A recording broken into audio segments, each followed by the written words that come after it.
So hi guys, welcome sa aking channel, it's your boy JRP. So ngayong araw na magre-react tayo sa isang video about paano gumawa ng mango float na pang negosyo. So without further ado, let's get on. Mga kanegosyante, may panibagong business na naman po akong ihahandog sa inyo na siguradong magugustuhan talaga ito ng mga suki ninyo. Sa mga mahihilig sa dessert dyan, ihanda nyo na ang inyong pera dahil bibingwitin na yan ni Madam. So ganito lang yan mga mare, hindi ka magiging negosyante kung hindi ka marunong gumawa ng pera. Isa sa mga tips mga mare, yung makuha mo yung mga hilig ng mga suki ninyo para naman sa ganon ay makaka-idea po kayo kung ano ang ininegosyo. Anong klaseng mangga to? Siguro yung pinakamatamis, no? Yung ano.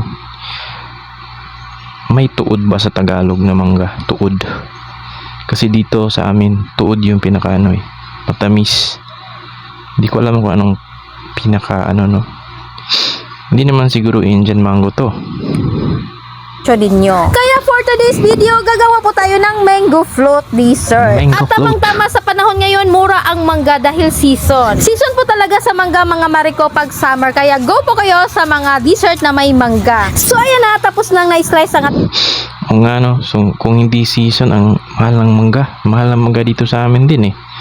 Pero depende rin sa ano no, klase na anong uri ng mangga yun no. So ating mangga at dito na naman po tayo sa ating topping. So ma-creamy po talaga yung ating toppings na ilalagay sa ating mango fruit. Sa ating toppings mga mariko ay naglagay lang po ako sa aking mixing bowl ng 4 na all-purpose cream. Sa all-purpose cream mga mariko, dapat naka-overnight chilled po ang ating cream para mag-volume po talaga siya pag gagamitan po natin ng hand mixer. So yan po talaga ang sekreto mga mariko para magiging sticky po talaga ang ating mixture at hindi po malabnaw. So ayan na, naglagay na din po ako ng 1000 ml na condensed milk. At dahil gagamitan po ito ng hand mixer, so nag-order na kaagad ako sa online ng hand mixer. So another investment na naman po ito sa aking business. Pag magninegosyo talaga tayo mga mariko, dapat mag-invest po talaga tayo ng sarili nating gamit. Hindi talaga kung walang ganito no, pwede lang naman ano.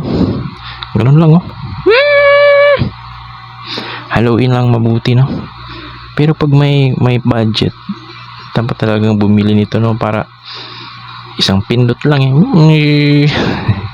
pwede namang hiram.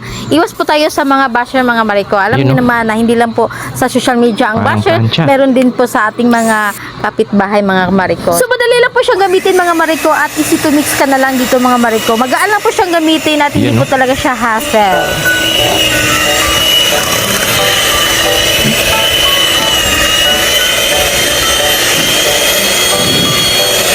Pag may ganito talaga mga ano no, sobrang napapadali ang trabaho. Kasi si nanay ko is nagbibenta rin siya ng mga kakanin no. Saka wala pa siyang ganito eh, mano-mano talaga niyang hinahalo bro. Talagang brasuhan yan eh. Pero kung may ganyan, ako po, napapadali ang buhay mo no.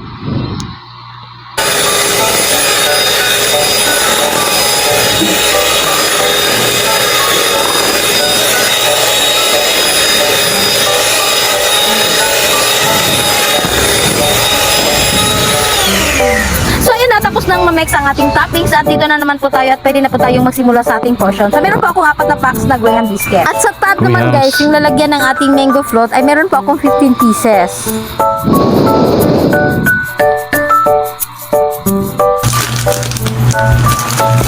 So, lagyan muna ang ating grahams. Kada isang ano, nilalagyan na ng ano, dalawa muna.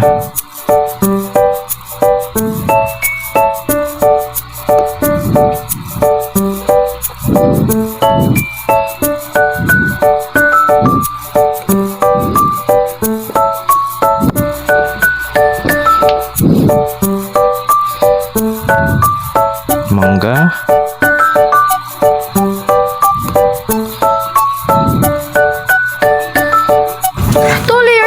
Ginawa kong mango fruit mga mariko. Yung iba gumagawa ng 3 layers. Sa akin naman po ay 2 layers lang para afford po ng aking mga suki.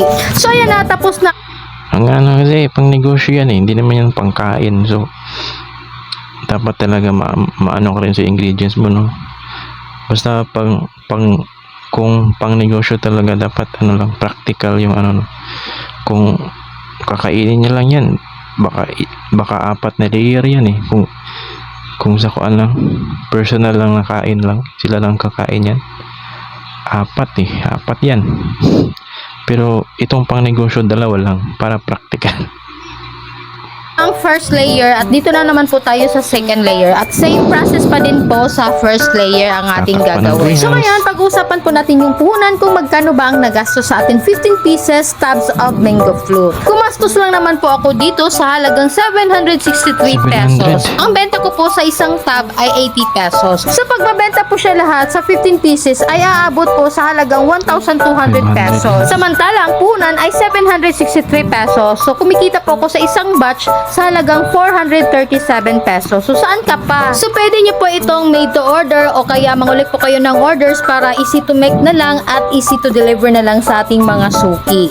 So, maganda talaga itong gawing home-based business o kaya online business dahil meron na naman po tayong mga food riders na mag-deliver po sa ating mga tinda sa online. Alam naman po natin na uso na po talaga yung online kaya meron po tayong mga riders na maghahatid po sa ating mga orders. Pwede yan sa mga food panda, Uber.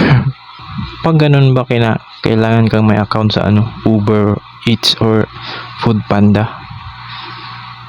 Pag ganitong may binibenta kang ganito tapos ilalagay mo lang yung mga produkto mo doon tapos may order, para siyang TikTok shop siguro, no?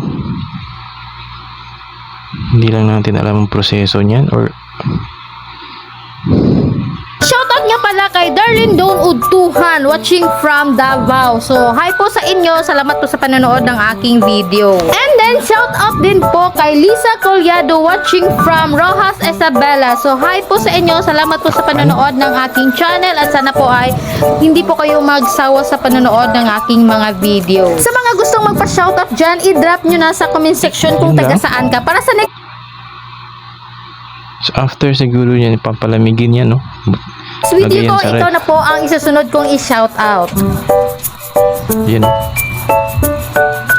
At salamat naman po kung umabot po kayo sa part nito at sana po ay nagustuhan niyo po ang aking video at sana po ay may natutunan. So yun lang, no? Medyo madali lang para to gawin, no? Para makatipid siya, 2 layers lang ang inano niya, no? Grahams muna, tapos yung cream, tapos mangga, tapos grahams ulit, cream, mangga. As 700 pala yung capital. Sa 700 plus na capital, kumikita siya ng 1,2. So nasa mga 400 nga yung ano niya, no? Parang maganda rin tong mango float, Yun lang guys, no? Kung nagustuhan niyo yung video ni ma'am, ililink ko sa description ko yung video niya, tapos doon nyo na lang panoorin kung gusto nyo ng walang commentary na video. Mag-subscribe kayo sa channel niya at kung nagustuhan nyo itong video ito, leave a like and subscribe din po sa aking channel. So next video na po ulit.